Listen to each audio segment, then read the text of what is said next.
ఎడారిలో జలధారలు. రచన doctor K Job Sudarshan. మరియు సన్ననారతో పాగా చేయవలెను. నిర్గమాకాండము 28:39. ఇది అహరోను తలకు ధరించే వస్త్రం. ఇతర యాజకులు కులాయిలు 40వ వచనం ధరించేవారు గనుక వారి కంటే భిన్నంగా కనిపించేవాడు. పాగా అనే పదానికి హీబ్రూలో చుట్టు అనే అర్థం ఉంది. మన దేశంలో సిక్కులు గ్రామాలలో పెద్దవారు తలకు చుట్టుకునే పాగా లాంటిది. కొరింథీ మొదటి పత్రిక 11:3-10 వరకు. సంఘంలో స్త్రీ ముసుగు వేసుకోవాలని రాసి ఉంది. ఇది లోబడడానికి సంకేతం. ఆ విధంగా ప్రధాన యాజకుని తలపాగా దేవునికి లోబడడాన్ని సూచిస్తుంది. సన్ననార పవిత్రతను సూచిస్తుంది. ఇతరుల తరపున దేవుని ఎదుట నిలిచే వ్యక్తిలో వ్యక్తిగత పవిత్రత ఉండాలి.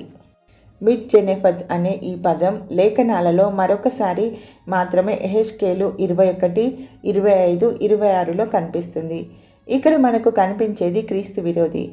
అక్కడ ఈ హీబ్రూ పదాన్ని తలాటము అని తెలుగులో అనువదించారు. కానీ వాస్తవంగా నిర్గమ 28లో వలె పాగా అని అనువదించాలి. ఈ అసాధారణ ప్రవచనం ముందు కాలంలో వెల్లడయ్యే పాపపురుషుడు రాజకిరీటమే కాదు, ప్రధాన యాజకుడి పాగా కూడా ధరిస్తాడని తెలియజేస్తున్నది. అంటే వాడు పౌర సంబంధమైన ముఖ్య అధినేతగానే కాకుండా మత సంబంధంగా కూడా ప్రముఖుడుగానే ఉంటాడన్నమాట. ఈ యుగం సాతాను పుత్రుడు రాజకీయ మత అధినేతగా పాలించడంతో ముగుస్తుంది.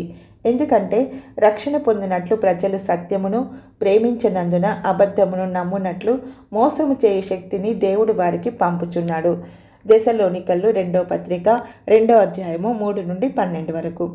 రక్షణ పొందిన మనము ఎంత ధన్యులం! రాబోయే ఉగ్రతను తప్పించుకోవడానికి పారిపోయి నిత్య జీవాన్ని చేపట్టాం. దేవుడి దయతో మన కొరకు అనుగ్రహించిన ప్రధాన యాజకుని బట్టి మనసారా ఆయనను స్తుతించాలి. మన యాజకుడు మన ప్రతి అవసరము తీర్చడమే కాదు, దేవుని పవిత్ర నీతి నియమాలను నెరవేర్చడానికి పూర్తిగా తగినవాడు. నిర్గమ 28 చివరి 4 వచనాలు యాజకుల ప్రతిష్టను తెలియజేస్తున్నాయి. విశ్వాసులమైన మనమంతా యాజకులమే. క్రీస్తుకై పోరాడే వారంగా వీరగంధం పూసుకుందాం. ఆయనకు యాజకులుగా తలపాగా ధరించుదాం.